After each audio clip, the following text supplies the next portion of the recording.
প্রিয় ছাত্রছাত্রীরা, এবার আমি বংশগতি এই অধ্যায়ে ষষ্ঠ পর্ব শুরু করছি। আর এখানে আমি দ্বিসংকর জননের পরীক্ষা, মেন্ডেলের দ্বিসংকর জননের পরীক্ষা, এটা আমি আলোচনা করব। মেন্ডেলের একসংকর জননের পরীক্ষায় তোমরা নিশ্চয়ই বুঝতে পেরেছিলে যে একজোড়া বিপরীতধর্মী বৈশিষ্ট্য নিয়ে মেন্ডেল পরীক্ষা করেছিলেন, সেটা হচ্ছে লম্বা আর বেঁটে। এখানে মেন্ডেল দুজোড়া বিপরীতধর্মী বৈশিষ্ট্য ভিত্তিতে মটর গাছের মধ্যে পরীক্ষা করেছেন। মেন্ডেল যে 7 জোড়া বিপরীতধর্মী বৈশিষ্ট্য শনাক্ত করেছিলেন মটর গাছের, তার মধ্যে হলুদ আর বীজের যে রং হলুদ এবং তার বিপরীতধর্মী রং সবুজ, তাহলে এই এক জোড়ার বৈশিষ্ট্য। আরেক জোড়া বৈশিষ্ট্য সেটা হচ্ছে বীজের আকার, গোলাকার আকার আর একটা কুঞ্চিত আকার।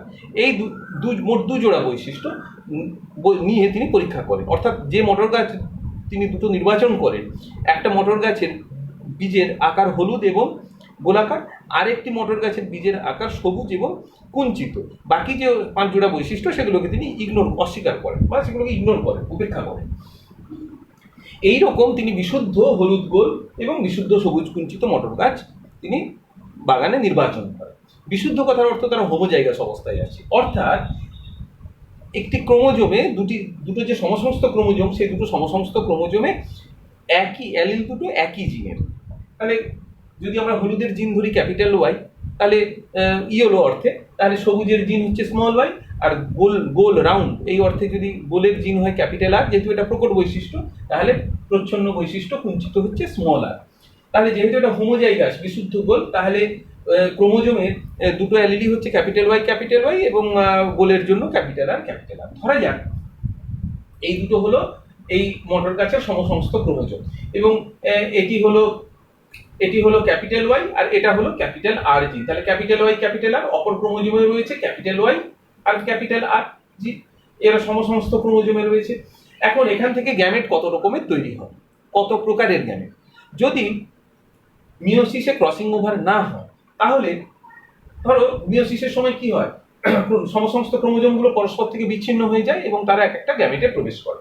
তাহলে এই যে দুটো ক্রোমোজোম দুদিকে গেল, যে দুটো ক্রোমোজোমে ক্যাপিটাল ওয়াই আর ক্যাপিটাল আর জিন আছে, এদের মধ্যে কি কোনো পার্থক্য রয়েছে? না, কোনো পার্থক্য নেই।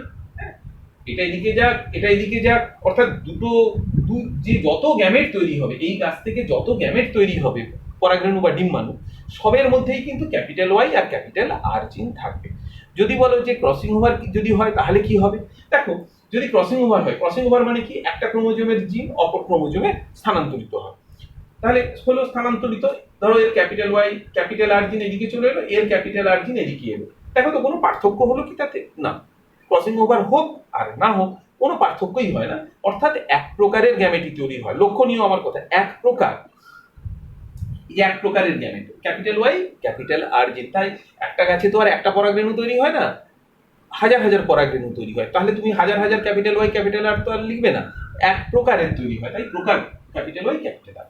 একইভাবে যদি সবুজ কুঞ্চিত এই যে মটর গাছ, সেখানে ধরো এটা সবুজ স্মল ওয়াই জিন আর এটা হলো স্মল আর এর জিন, তাহলে স্মল ওয়াই স্মল আর, এটাও স্মল ওয়াই আর এটা স্মল আর, তাহলে হোমোলোগাস ক্রোমোজোম, এটা সমসমস্ত ক্রোমোজোম এবং হোমোজাইগাস অবস্থায় জিনগুলো আছে। যদি মিওসিসের সময় ক্রসিং ওভার না হলেও এক প্রকারের গ্যামেট তৈরি হবে, সেম একদিকে যে কোনো গ্যামেটের মধ্যেই যাক না কেন, সেম স্মল ওয়াই স্মল আর। যদি ক্রসিং ওভার হয় তাহলেও সেম, ক্রসিং ওভার হয়ে যদি স্থান পরিবর্তন করে তাহলে কিছু বৈচিত্র্য নেই, একই হবে, স্মল ওয়াই স্মল আর থাকবে, অর্থাৎ এক প্রকারের গ্যামেট হবে। তাহলে এই দুই বিপরীতধর্মী গ্যামেট এবার ইতর পরাগযোগ ঘটানো হলো, তাহলে অপত্যের মধ্যে চলে এলো দুই বিপরীতধর্মী ক্রোমোজোম, জিনযুক্ত ক্রোমোজোম। ধরা যাক তাহলে এখান থেকে এই গ্যামেট, এখান থেকে এই গ্যামেট, এই দুটো গ্যামেটের একসঙ্গে মিলন হয়েছে, তাহলে অপত্যের মধ্যে চলে এলো এই সমসমস্ত ক্রোমোজোম, যেখানে অ্যালিলগুলো কিন্তু আলাদা হেটেরোজাইগাস অবস্থায় রয়েছে। ক্যাপিটাল ওয়াই এর সঙ্গে দেখো রয়েছে ক্যাপিটাল ওয়াই এর সঙ্গে রয়েছে ক্যাপিটাল আর, আর আরেকটা ক্রোমোজোমে স্মল আর এর সঙ্গে রয়েছে স্মল আর। এইবার তাহলে এটা হলো সংকর, এর বৈশিষ্ট্য হলুদ গোল। কেন? ক্যাপিটাল ওয়াই থাকার জন্য হলুদ বৈশিষ্ট্য হবে, আর ক্যাপিটাল আর থাকার জন্য গোল বৈশিষ্ট্য হবে, আর প্রচ্ছন্ন বৈশিষ্ট্য তো সবুজ কুঞ্চিত প্রকাশ পাবে না। এবার এখান থেকে যখন গ্যামেট তৈরি হবে এই সংকর থেকে, এবার তো স্বনিষেক, কারণ মেন্ডেল F2 জনুতে অপত্যগুলো স্বনিষেকের মাধ্যমে উৎপাদন করে, তাহলে যখন F2 জনুতে F1 এর এই উদ্ভিদ মটর উদ্ভিদ যখন গ্যামেট তৈরি করবে কয় প্রকার গ্যামেট তৈরি হবে? দেখো যদি ক্রসিং ওভার না হয় তাহলে এই যে সমসমস্ত ক্রোমোজোম তারা ভিন্ন ভিন্ন গ্যামেটের মধ্যে চলে যাবে এবং এক প্রকার গ্যামেট দুটো কিন্তু সেম প্রকার, এবার কিন্তু সেম গ্যামেট হবে না। আমরা দেখতে পাচ্ছি দু প্রকারের গ্যামেট, এক প্রকারের গ্যামেটে থাকবে ক্যাপিটাল ওয়াই ক্যাপিটাল আর জি, আরেক প্রকারের গ্যামেটে থাকবে স্মল ওয়াই এবং এই যে স্মল আর জি, স্মল ওয়াই স্মল আর জি। তাহলে এক প্রকার গ্যামেটে ক্যাপিটাল ওয়াই ক্যাপিটাল আর, আরেক প্রকার গ্যামেটে স্মল ওয়াই স্মল আর জি, এই দুই প্রকারের যদি ক্রসিং ওভার না হয় তাহলে এই দেখো সেই এই যে ক্যাপিটাল ওয়াই ক্যাপিটাল আর জি, এই দেখো স্মল ওয়াই স্মল আর জি, ক্রসিং ওভার হয়নি। এবং দেখো এদের যে জনিত্রী যে দুটো গ্যামেটের মাধ্যমে এদের জনিত্রী তৈরি হয়েছিল সেই জনিত্রীর গ্যামেট দেখো সেম জনিত্রী টাইপের গ্যামেট, এই যে জনিত্রী টাইপ গ্যামেট, তাই এটাকে বলে জনিত্রী টাইপ। এবার যদি ক্রসিং ওভার হয় মিওসিসে ক্রসিং ওভার হতেই পারে এবং দেখা গেছে crossing over chance less than 50% আর ক্রসিং ওভার না হওয়ার সম্ভাবনা মোর দ্যান 50%। কিন্তু এক্ষেত্রে মেন্ডেল যে পরীক্ষা করেছিলেন এখানে অবশ্য সব ইকুয়ালি হয়েছে, তার কারণ তিনি যে জিনগুলো এই যে বৈশিষ্ট্যগুলো নির্বাচন করেন এর জিন একই ক্রোমোজোমে ছিল না, ভিন্ন ভিন্ন ক্রোমোজোমে ছিল। মানে হলুদ আর সবুজের জিন যে ক্রোমোজোমে রয়েছে, গোল আর কুঞ্চিতের জিন ভিন্ন ক্রোমোজোমে ছিল। সেটা মেন্ডেল জানতেন না তখন, না জেনেই এটা হয়েছিল। যাই হোক, সেই জন্য সব ইকুয়াল পেয়েছিলেন এই জিন গ্যামেটগুলো। এখন ক্রস ওভারটা যদি ক্রসিং ওভার হয় তাহলে কি হবে? যদি ধরো এবার ক্রসিং ওভার হলো, ক্রসিং ওভার না হলে তো দুটো টাইপ বললাম, ক্রসিং ওভার যদি হয় জিনের স্থান পরিবর্তন ঘটলো তাহলে এইটা চলে গেল এখানে, অর্থাৎ গোলের জিন চলে গেল এখানে, কুঞ্চিত জিন চলে এলো এখানে। তাহলে দেখো এই যে এটা হচ্ছে cross over type gamete, crossing over হয়েছে। তাহলে হলুদের সঙ্গে কুঞ্চিত জিন চলে এলো আর এখানে সবুজের সঙ্গে গোলের জিন চলে এলো। তাহলে এই দুটো টাইপকে আমরা বলবো ক্রস ওভার টাইপ গ্যামেট। তাহলে মোট কয় প্রকারের গ্যামেট তৈরি হলো? না, 4 প্রকারের gamete. Capital Y capital R small Y small R এটা জনিত্রী types, capital Y small R এবং স্মল ওয়াই ক্যাপিটাল আর হলো এই দুটো ক্রস ওভার টাইপ। এর থেকে কম বা বেশি কম্বিনেশন কিন্তু সম্ভব নয়, সকল প্রকার সমন্বয় হয়ে গেল। এইবার এই 4 প্রকারের গ্যামেট যদি এটা পরাগরেণু হয় তাহলে 4 প্রকারের ডিম্বাণু তৈরি হবে। তাহলে যে কোনো পরাগরেণু যে কোনো ডিম্বাণুর সাথে মিলিত হতে পারে, কারণ স্বপরাগযোগ মানে যে কোনো পরাগরেণু যে কোনো ডিম্বাণুর সাথে মিলিত হতে পারে। সেক্ষেত্রে F2 কে আমরা কি পাবো সেটা দেখে নিই। F2 জনুতে আমরা চেকার বোর্ডের সাহায্যে দেখে নেব। দেখো 4 প্রকারের গ্যামেট হলো capital Y capital R capital Y small R small Y capital R এবং স্মল ওয়াই স্মল আর। এই দুটো প্যারেন্টাল বা জনিত্রী টাইপ, এই দুটো ক্রসওভার টাইপ। তোমরা এলোমেলো ভাবে অন্য অর্ডারে লিখলেও হবে, কি তাতে কোনো রেজাল্টের কোনো পার্থক্য হবে না, তবে এই অর্ডারে জেনারেলি লেখা হয়। তাহলে এটা ধরা যাক এইটা হলো পরাগরেণু, ধরো এটা পরাগরেণু, তাহলে আমি এটা পরাগরেণু হিসেবে চিহ্নিত করলাম। এই দিকটা আমরা ডিম্বাণু লিখছি, ক্যাপিটাল ওয়াই ক্যাপিটাল আর, এটাও 4 প্রকারের হবে, 4 প্রকার, capital Y small R, small Y capital R এবং স্মল ওয়াই স্মল আর।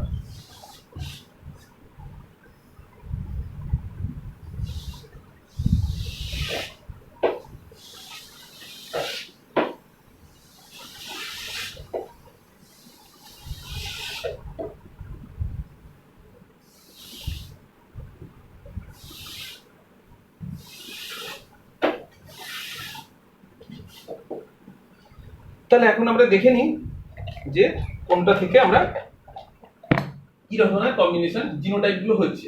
যে কোনো গ্যামেটের যে কোনো ডিম্বাণুর সাথে যে কোনো শুক্রাণুর মিলন হতে পারে, তাহলে এটা কম্বিনেশনটা কেমন হবে? Capital Y capital Y capital R capital R, capital Y capital Y capital R capital R.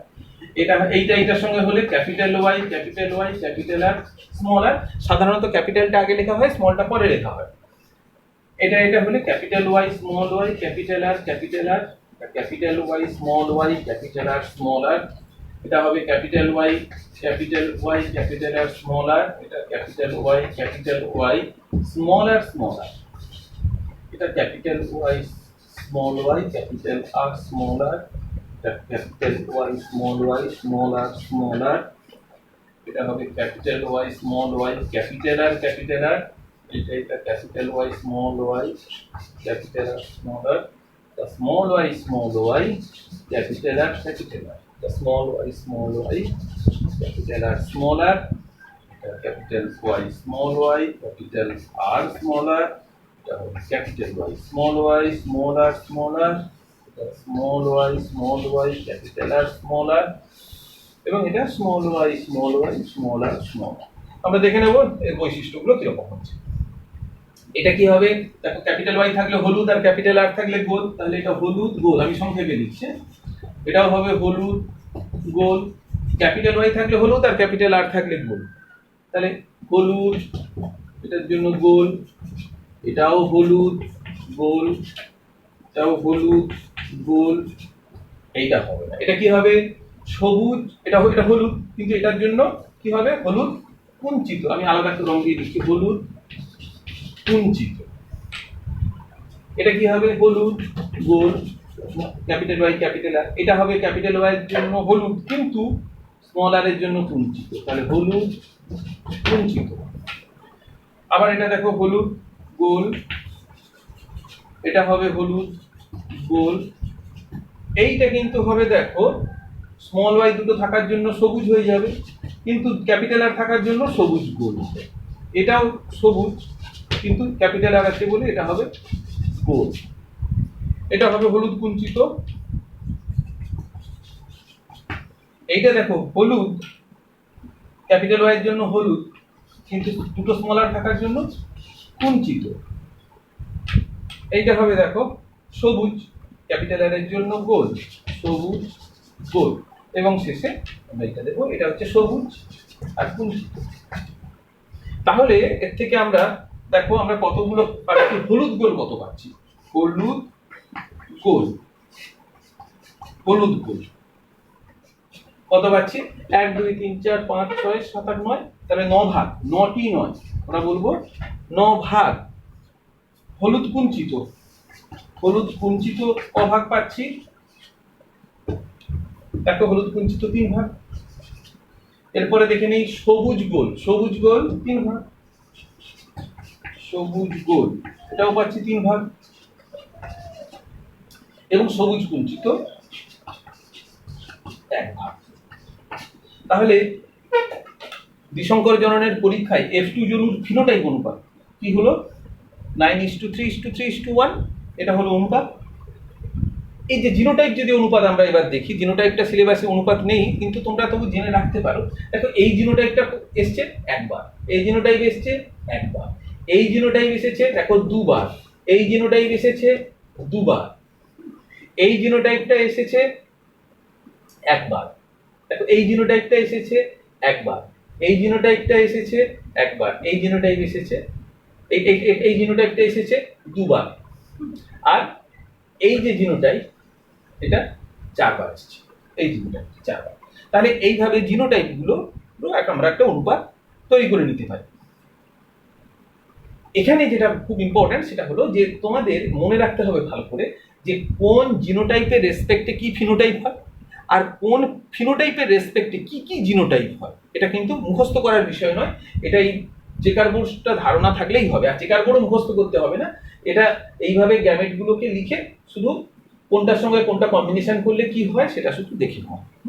এটা যদি তোমরা ভালোভাবে পড়ো তাহলে তোমরা যে কোনো এই দ্বিসংকর জনন বা একসংকর জনন থেকে যে কোনো প্রশ্ন এলেই তার উত্তর তোমরা সহজেই করতে পারবে।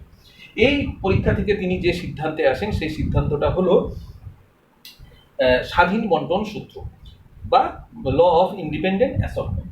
সেই সূত্রে কি বলা হয়েছে না এক জোড়া নয় দু জোড়া বিপরীতধর্মী বৈশিষ্ট্য সম্পন্ন দুটি জীবের মধ্যে যদি সংকরায়ন ঘটানো হয় তাহলে সেই দু জোড়া বিপরীতধর্মী বৈশিষ্ট্য অপত্যের মধ্যে একত্রিত হলেও তারা কখনো মিশে যায় না, বরং তারা যখন গ্যামেট গঠন করে সেই গ্যামেটের মধ্যে প্রত্যেক জোড়া বৈশিষ্ট্য সম্পূর্ণ স্বাধীনভাবে অন্য জোড়া বৈশিষ্ট্যের সঙ্গে কোনো সম্পর্ক না রেখে স্বাধীনভাবে সঞ্চারিত হয়, অপত্যের মধ্যে স্বাধীনভাবে সঞ্চারিত হয়। তাহলে প্রতি জোড়া বৈশিষ্ট্য সকল রকম সমন্বয়ে সম্পূর্ণ স্বাধীনভাবে অপত্যের মধ্যে সঞ্চারিত হয়, আর সেই সঞ্চারিত হয়েছে বলেই আমরা 4 ধরনের ফিনোটাইপ পেয়েছি এবং 4 প্রকারের গ্যামেটও পেয়েছিলাম। এবং এখানে এই যে জিনোটাইপ 16 রকমের, এখানে দেখো 16টা কম্বিনেশন হয়েছে এবং বিভিন্ন ধরনের জিনোটাইপ আমরা পাচ্ছি। তাহলে স্বাধীন বন্টন সূত্রটি তোমরা অবশ্যই খুব ভালো করে মুখস্থ করবে। এটা টেক্সট বইয়ে রয়েছে, যে কোনো টেক্সট বই থেকে খুব ভালো করে মুখস্থ করবে স্বাধীন বন্টন সূত্র, এবং আশা করি তোমরা দ্বিসংকর জননের পরীক্ষা বুঝতে পেরেছো। পরের পর্বে আমি গিনিপিগের দ্বিসংকর জনন এটা আমি পড়াবো।